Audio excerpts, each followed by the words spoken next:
Alright, now that I have my cup of tea, I'm ready to tell you a story. A story about what happened when Europeans first arrived in. A whole new A whole new world. That's world. where we'll That's where be. we'll A be. thrilling A chase wondrous place for you and me.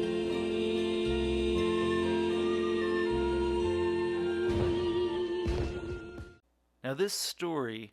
Oh, what exactly is the New World? Well, historians have used the term the New World to describe the Americas and the term the Old World to describe Europe, Africa, and Asia. And all of that is based on the perspective of the Europeans rather than of the Native Americans. And so, this idea of the old world and the new world kind of starts with the adventures of Marco Polo. Marco Polo was an Italian merchant traveler in China, and his exploration, his tales, his stories that he brought back to Europe led to an increase in European interest in trade with Asia. That then led Europeans to really want not just trade, but other interactions with Asia that led to those motivations, the three G's that summarize the explorers' motivations: God, gold, and glory. These motivations are still important for us today. How, you might ask? Well, let me show you an example.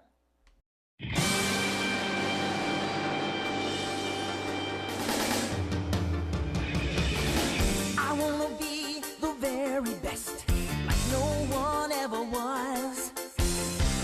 To catch them is my real test, to train them is my cause. I will travel across the land, searching far and wide. Each Pokemon to understand the power that's inside. Pokemon, gotta catch 'em all. It's you and me. I know it's my destiny. Pokemon, oh, you're my best friend in a world we must defend. Pokemon, gotta catch 'em all. A heart so true. Our courage. In August of 1492, an Italian sailor named Christopher Columbus set sail from Spain with three ships, the Nina, the Pinta, and the Santa Maria. Columbus had contacted the King and Queen of Spain, Ferdinand and Isabella, with a proposal. He proposed that if he sailed west from Spain, he would arrive east in India. He believed this was possible by sailing all the way around the world. The idea was right, but there were some obstacles. After a 2-month voyage across the Atlantic, on October 12, 1492, Columbus found land in what today is San Salvador in the Bahamas. There he found the Taino people. After several months of sailing through the Caribbean, Columbus returned to Europe with the word that he had found a water route to Asia. He named the people there Indians, although, of course, they were not really from India. These voyages of Columbus triggered a great transfer of people, plants, animals, and diseases across the Atlantic Ocean. This transfer is called the Columbian Exchange. Go ahead and pause the video and do a web search. Find out several products that were transferred from the Old World to the New World and from the New World to the Old World. The Columbian Exchange gave Europe many new food products. This then led to an explosion in the population growth rate, with countries growing larger and larger. However, the opposite was occurring in America. With the Spanish, germs made their way to America that the Native Americans had absolutely no immunity to. These germs gave the Native Americans diseases such as smallpox, measles, and malaria that ended up killing an estimated 90% of Native Americans. It wasn't just the disease that wrecked the population of the Native Americans, but the Spanish also used the Native Americans as slaves to work in fields growing sugar and other products or in gold and silver mines, over time, most of the Native Americans died, and so the Europeans began to import slaves from Africa that led to drastic changes there as well. Now, the Spanish soldiers, known as conquistadors, crossed the Atlantic with the hope of conquering a vast empire for Spain. The most famous of these conquistadors was Hernan Cortés. Hernan Cortés arrived in Mexico with 500 soldiers.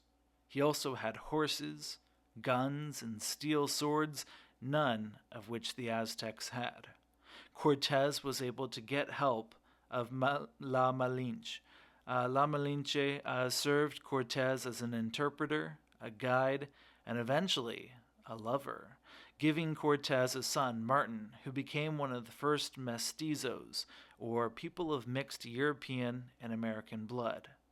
Cortés, with the help of La Malinche, made his way to Tenochtitlan, the magnificent capital of the Aztecs, where the natives were shocked to see the strangers, and many believed that they were the Aztec god Quetzalcoatl. Cortés soon allied with tribes ruled by the Aztecs to destroy the Aztec Empire in their capital of Tenochtitlan. In its place, he built Mexico City, which became the capital of the Spanish colony of New Spain. While his guns and horses and strategy were very important, none of this would have been possible without their immunity to diseases. Following the model of Cortés, Francisco Pizarro conquered the Inca Empire in the Andes Mountains of South America by kidnapping the ruler Atahualpa. He promised to release Atahualpa in exchange for gold. The Inca then ransomed Atahualpa with 3 rooms full of gold. However, eventually the Spanish killed him anyway. I imagine that the conquistadors' adventures went something like this.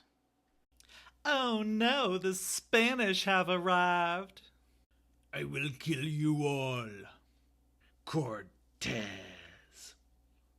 Help, who's gonna save me? Smallpox, I choose you. Not disease. Ah! I am slain. So that's the story of how the Spanish found, explored, and conquered the New World. Next time we'll talk about how they colonized it. If your notes aren't complete, go back, rewind, find the spot that I talk about what the question asks. If you have an issue, please talk to me in class.